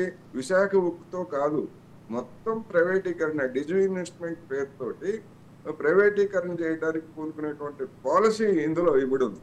అందువల్ల రాజకీయ కారణాలతోటి ఒకవేళ విశాఖ ఉక్కుకి అటువంటి మినహాయింపు కనుక ఇచ్చేట్లయితే మిగిలినటువంటి ప్రాంతాల్లో ఉన్నటువంటి ప్రభుత్వ రంగ సంస్థల యొక్క ప్రైవేటీకరణకు వ్యతిరేకంగా అక్కడ ఉన్నటువంటి కార్మిక వర్గం మరింత పెద్ద ఎత్తున ఎగ్జాంపుల్ గా చూపిస్తూ చేస్తుంది కదా. ఇప్పుడు మనం చూసాం 3 సాగు చట్టాలకు వ్యతిరేకంగా రైతులు సాగించినటువంటి ఆందోళన అనేక తరగతుల్ని ఇప్పుడు ఉద్యమాలకి కార్మికులు కానివ్వండి లేకపోతే ఇతర తరగతులను కానివ్వండి మళ్ళా అదే రైతాంగం కానివ్వండి ఉద్యమానికి సన్నద్ధమవుతున్నటువంటి పరిస్థితిని మనం చూసాం. అందువల్ల విశాఖ ఉక్కు అనేటువంటిది ఒక విధానపరమైనటువంటి నిర్ణయంగా దానిలో భాగంగా చూడాలి. ఈ లోపల కేంద్ర మంత్రి చెప్పినటువంటి మాటలకు విశ్వసనీయత ఉండాలంటే మన అరవింద్ గారు చెప్పినట్టు దానికి క్యాప్టివ్ మైండ్స్ ని కేటాయించడానికి అది వెంటనే ఎగ్జిక్యూటివ్ ఆర్డర్ ద్వారా చేయొచ్చు.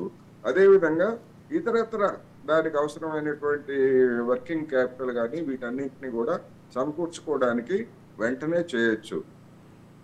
అందువల్ల అది అటువంటి చర్యలు కనుక రాబోయేటువంటి 1-2 నెలలు ముఖ్యంగా బడ్జెట్ సమావేశాలు బడ్జెట్ సందర్భంగా కనుక అటువంటి ఏదన్నా చేసేట్లయితే కుమారస్వామి గారు చెప్పినటువంటి మాటలకి విశ్వసనీయత ఉంటుంది.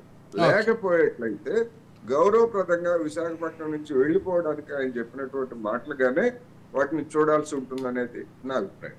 ఓకే అండి. ఇకపోతే ఒక అంతర్జాతీయ విషయాన్ని కూడా మాట్లాడదాం. అమెరికా అధ్యక్ష ఎన్నికలకు సంబంధించి అటు ట్రంప్ పైన బైడెన్ పైన ఇద్దరి పైన కూడా అక్కడ ప్రజలు కొంత వ్యతిరేకతను వెల్లబుచ్చారు. సో అసలు అమెరికా ప్రజలు ఏం ఆలోచిస్తున్నారనేది ప్రస్తుతం చర్చనీయాంశంగా మారింది ప్రపంచవ్యాప్తంగా. రిపబ్లికన్ అభ్యర్థికి సంబంధించి కావచ్చు, డెమోక్రటిక్ అభ్యర్థి బైడెన్కి సంబంధించి కావచ్చు, ఇద్దరిని కూడా వ్యతిరేకించారు. ఏంటండి అసలు అరవింద్ గారు ఒక ప్రధానమైన అంశం గమనించాల్సింది ఏంటంటే 2 పార్టీల మధ్యనే ఉంటుంది అక్కడ రాజకీయం అనేది ఎంత నిజమో, 3వ ప్రత్యామ్నాయ పార్టీ కూడా కొంత పెరుగుతున్నటువంటి విషయం వాస్తవం. కానీ ఇది వాస్తవం గ్రౌండ్ రియాలిటీకి వచ్చేసరికి కరడుగట్టిన రిపబ్లిక్ వాదులు కూడా ట్రంప్ అభ్యర్థిత్వాన్ని వ్యతిరేకిస్తున్నారు. కరడుగట్టిన డెమోక్రటిక్ వాదులు కూడా బైడెన్ కంటే ఇంకా బలమైనటువంటి నాయకుడు ఉంటే బాగుంటుంది అనేటటువంటి అభిప్రాయం వ్యక్తం చేస్తున్నారు. అంటే ఒక విషయం వినిపిస్తుంది, బైడెన్ పైన చాలా సానుకూలత ఉన్నప్పటికీ కూడా ఆయన చేసేటువంటి కొన్ని నిర్ణయాల్లో కొంత అగ్రెసివ్ గా లేరు, లేకపోతే మరింత దాంతో పాటు గతంలో జరిగినటువంటి ప్రెసిడెన్షియల్ డిబేట్ లో ఆయన పట్టుపట్టారు అంటే వెనకబడ్డారు అనేటటువంటి అంశాన్ని తీసుకొచ్చి ఒక బలమైనటువంటి రిపబ్లికన్ వాదాన్ని తిప్పికొట్టగలిగేటటువంటి బలమైన డెమోక్రటిక్ నాయకుడు ఉండాలి అనేటటువంటి భావం డెమోక్రట్ లో కూడా ఉంది. నేను చెప్పదలుచుకున్నాను అంశం. అదే సందర్భంలో అవతల పక్క ఉన్నటువంటి ట్రంప్ చాలా వేగంగా దూసుకుపోతున్నారు అనేటటువంటి వాదన నేపథ్యంలో దానికి ప్రత్యామ్నాయంగా బలమైనటువంటి వాదాన్ని వినిపించగలిగేటటువంటి నాయకుడు కావాలి. అదే సందర్భంలో ఆరోగ్యపరంగా వయసు రీత్యా బైడెన్ పట్ల కొంత వ్యతిరేకత అయితే ఉంది. అవును. కానీ జనరల్గా ఇటువంటి పరిస్థితుల్లో వైస్ ప్రెసిడెంట్ ఉండేటటువంటి క్యాండిడేట్ గురించి ప్రధానమైన చర్చ వస్తుంది.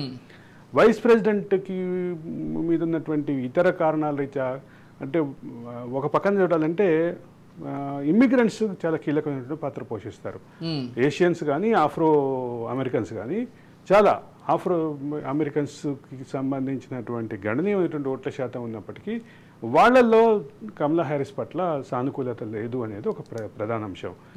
మొత్తం ఈ మధ్య కాలంలో వచ్చినటువంటి ఒక సర్వే రిపోర్ట్లో 54% నుంచి 64% వరకు అంటే ఏషియన్ అమెరికన్స్ ఎవరైతే ఉన్నారో వాళ్ళు కొంత సానుకూలంగా ఉన్నారు మన కమలా హ్యారిస్ పట్ల. అంటే ఆమె కూడా ఈ ప్రాంతం నుంచి వెళ్ళిన అంటే ఆమె మరి ఆ మాటకు వస్తే ఆఫ్రో కూడా ఆమె ఆఫ్రో ఏషియన్.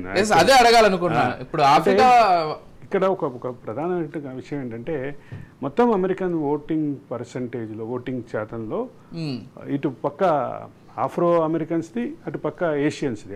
ఇప్పుడు ఆఫ్రో అమెరికన్స్ వ్యతిరేకించడానికి కారణం ఏమై ఉండొచ్చు? ఎందుకంటే ఆమెకు ఆ మూలాలు కూడా ఉన్నాయి. మూలాలు సమస్య కాదు ఇక్కడ, విధానాలు ఒక పక్క సమస్య ఉంటుంది.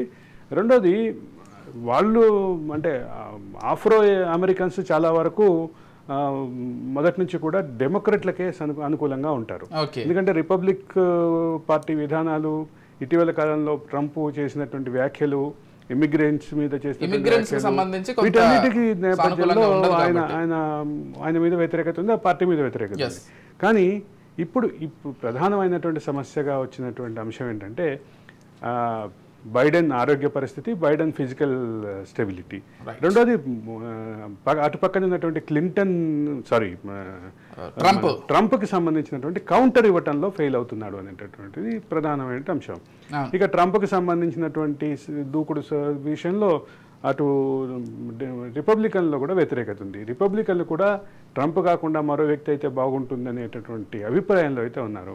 కానీ ప్రీమియర్స్లో జరిగినటువంటి కొన్ని అంటే ఓట్లకి సంబంధించినటువంటి అంశంలో కారణంగా అంటే భారతీయ మూలాలు ఉన్నటువంటి ఒక వ్యక్తి అధ్యక్ష స్థానం నుంచి వెనక్కి వెళ్ళి ట్రంప్ ముందుకు వచ్చారు. కాబట్టి ఈ రెండు పార్టీల మధ్య జరిగేటటువంటి రాజకీయ వైరుధ్యంలో, రెండోది భావాల వైరుధ్యంలో, రిపబ్లికన్లు ప్రో ఇమిగ్రెంట్స్ ఉంటారు, డెమోక్రాట్లు అసలు ఇమిగ్రెంట్స్కి వ్యతిరేకంగా మాట్లాడి ఇమిగ్రెంట్స్ యొక్క హక్కుల గురించి కూడా చాలా ఇటీవల చాలా చాలా అంటే వ్యతిరేకంగా మాట్లాడినటువంటి ట్రంప్ వ్యాఖ్యలే చూస్తాం. కాబట్టి ఈ మొత్తంలో అంటే నాకంటే అంతర్జాతీయ వ్యవహారాల మీద దాదాపు 30 సంవత్సరాలు 40 సంవత్సరాలుగా రెగ్యులర్గా రాస్తున్నటువంటి కోటేశ్వరరావు గారికి ఇంకా బాగా తెలుసు. కోటేశ్వరరావు గారు, ఈ అంశానికి సంబంధించి పూర్తిగా ఏం చెప్తారు? అసలు ఏం జరుగుతోంది అమెరికా అధ్యక్ష ఎన్నికల్లో? ఇద్దరిపైన వ్యతిరేకత ఏంటి? అసలు ఇద్దరిపైన వ్యతిరేకత ఉండటానికి ప్రధానమైనటువంటి కారణం వ్యక్తుల సమస్య కాదు. వ్యక్తుల రీత్యా చూస్తే ఇద్దరు ముసలాళ్లే. ట్రంప్ ముసలాడే, బైడెన్ ఇంకొంచెం పెద్ద అనుకోండి, ఇద్దరు ముసలాడే. ఆ రీత్యా చూసినప్పుడు ఇద్దరు నిజానికి అర్హులు కాదు. అది వాళ్ళ పార్టీ అంతర్గత వ్యవహారం. ఇక్కడ సమస్య ఏంటంటే అమెరికా పెట్టుబడిదారీ విధానంలో తలెత్తినటువంటి సంక్షోభం అనేటువంటిది ఇక్కడ ముఖ్యమైనటువంటి అంశం. ఆ సంక్షోభం కారణంగానే మూడో ప్రత్యామ్నాయం గురించి ఆలోచన ఎందుకు వచ్చిందంటే ఆ సంక్షోభం కారణంగానే మూడో ప్రత్యామ్నాయం వచ్చింది. రిపబ్లికన్లు అధికారంలో ఉన్నా లేకపోతే డెమోక్రాట్లు అధికారంలో ఉన్నా అమెరికా ఫస్ట్ అంటే అమెరికాకి అగ్రతాంబూలం. ప్రపంచంలో పెద్దన్న అమెరికా ఏది చెప్తే అది నడవాలి, ఏది చెప్తే అది చేయాలి అనేటువంటి ధోరణి గతంలో ఉన్నది. కానీ ఇటీవల కాలంలో ఎవరు అధికారంలో ఉన్నా కానీ అలాంటి ధోరణికి బ్రేక్ పడుతూ ఉంది, ప్రతిఘటన ఎదురవుతా ఉంది. ఫెయిల్యూర్స్ ఆఫ్ఘనిస్తాన్ విషయంలో కానివ్వండి, ఇరాక్ విషయంలో కానివ్వండి, తాజాగా ఇప్పుడు జరుగుతున్నటువంటి గాజా దానిలో కానివ్వండి, లేదా ఉక్రెయిన్, ఇటువంటి వాటన్నింటిలో కూడా అమెరికా హావా ఏమీ నడవట్లేదు. అది బైడెన్ ఉన్నా అదే జరుగుతుంది, లేదా ట్రంప్ వచ్చినా అదే జరుగుతుంది. ఎందుకంటే ట్రంప్ చైనా తోటి వాణిజ్య యుద్ధాన్ని ప్రారంభించినటువంటి సంగతి తెలిసిందే. ఆ వాణిజ్య యుద్ధాన్ని ప్రారంభించినటువంటిది దానిలో ట్రంప్ ఫెయిల్ అయ్యాడు. అందుకని ట్రంప్ మామూలుగా అయితే 10 సంవత్సరాలకి అంటే రెండో టర్మ్ కూడా 8 సంవత్సరాలు వరుసగా అధికారంలో ఉంటున్నటువంటిది ఆనవాయితీగా వస్తా ఉంది. అటువంటిది ట్రంప్ ఓడిపోయాడు. ట్రంప్ ఓడిపోయి బైడెన్ గెలిచాడు. బైడెన్ గెలిచిన తర్వాత కూడా అంతర్జాతీయ పరిణామాల్లో చూసినప్పుడు అమెరికాకి ఎదురు దెబ్బలే, అమెరికా హవా నడవడం లేదు అనేటువంటిది రుజువు అవుతున్న తర్వాత ఒక గందరగోళం అటు రిపబ్లికన్ పార్టీ అభిమానుల్లోనూ లేకపోతే డెమోక్రటిక్ పార్టీ అభిమానుల్లోనూ ఒక విధమైనటువంటి గందరగోళం అనేటువంటిది ఇవాళ నెలకొన్నది. అందుకని దొందు అనేటువంటి అభిప్రాయం క్రమంగా పెరుగుతా ఉంది. అక్కడ ఉన్నటువంటి ఆర్థిక వ్యవస్థ మెరుగుపట్టలేదు, ఎవరి హయాంలో కూడా మెరుగుపట్టలేదు. ఇటువంటి పరిస్థితుల్లో ఒక మథనం జరుగుతూ ఉంది. ఈ మథనం జరిగేటువంటి క్రమంలో బయటికి ఏమొస్తుంది, అమృతం వస్తుందా హాలాహలం వస్తుందా అంటే ఈ రెండు పార్టీలు ఇదే విధమైనటువంటి విధానాలను అనుసరిస్తే అమృతం వచ్చేటువంటి అవకాశం లేదనేటువంటి తేలిపోయింది. అందువల్ల ఏం జరుగుతుంది అనేటువంటిది వాళ్ళ అమెరికా సమాజంలో పెద్ద మదనం జరుగుతూ ఉంది. అందుకనే ఇప్పుడు గతంలో ట్రంప్ మీద వ్యతిరేకతతో బైడెన్ ని గెలిపించారు. మన ఆంధ్రప్రదేశ్ లో చూసినట్టుగానే చంద్రబాబు నాయుడు మీద వ్యతిరేకతతో జగన్ ని గెలిపించారు, జగన్ మీద వ్యతిరేకతతో తిరిగి చంద్రబాబు నాయుడిని గెలిపించారు. అమెరికాలో కూడా అదే విధమైనటువంటి పరిణామాలు ఇప్పుడు కనిపిస్తా ఉన్నాయి. విఫలమైనటువంటి ట్రంప్ నే మళ్ళా జనం ఎన్నుకోబోతున్నారు అనేటువంటి సూచనలు కూడా కనిపిస్తున్నాయి కనుక ఒక గందరగోళం. అందువల్ల ఏం జరుగుతుంది అనేటువంటి రాబోయే రోజుల్లో మరింత స్పష్టత వచ్చే అవకాశం ఉంది. రైట్, థ్యాంక్ యూ కోటేశ్వరరావు గారు, థ్యాంక్ యూ సో మచ్ అండి. అన్ని అంశాలకు సంబంధించి అక్కడ విశ్లేషణ కార్యక్రమాన్ని అందించారు. ఎస్ అరవింద్ గారు, మీకు కూడా థ్యాంక్ యూ సో మచ్ అండి. చాలా చక్కగా వివరించారు అన్ని అంశాలకు సంబంధించి. చూద్దాం ఇక ఏదైతే ప్రభాకర్ రావు రాసినటువంటి లేఖకు సంబంధించి ఇప్పుడు ప్రస్తుతం ప్రతి ఒక్కరూ కూడా మాట్లాడుకుంటున్నారు. అంటే చేయాల్సినటువంటి నేరాలు చేసేసి ఇతర దేశాలకు వెళ్ళిపోయి అక్కడ తలదాచుకుని అనేక రకాల ఆరోగ్య కారణాలు చెప్తూ ఎన్ని రోజులు తప్పించుకు తిరుగుతారనేటువంటి ప్రశ్నలు అయితే ఇక్కడి నుంచి వెళ్తున్నాయి. చాలామంది విమర్శలు చేస్తున్నారు ఆ దిశగా. మరి కేంద్ర ప్రభుత్వం స్వయంగా దీనికి సంబంధించి ఒక ఇనిషియేషన్ తీసుకొని కేంద్ర దర్యాప్తు సంస్థల ద్వారా రెడ్ కార్నర్ నోటీసులో లేకపోతే ఇతర చర్యల ద్వారా తిరిగి రప్పించే ప్రయత్నం చేయాలని ప్రతి ఒక్కరూ కోరుకుంటున్నారు. ఆ దిశగా చర్యలు జరగాలని కూడా కోరుకుందాం. ఫోన్ ట్యాపింగ్కి సంబంధించి నష్టపోయినటువంటి వాళ్ళు, బాధితులు ఖచ్చితంగా వాళ్ళకి న్యాయం జరగాలని కోరుకుందాం. ఇది వాల్టి editors time. Keep watching Raj news.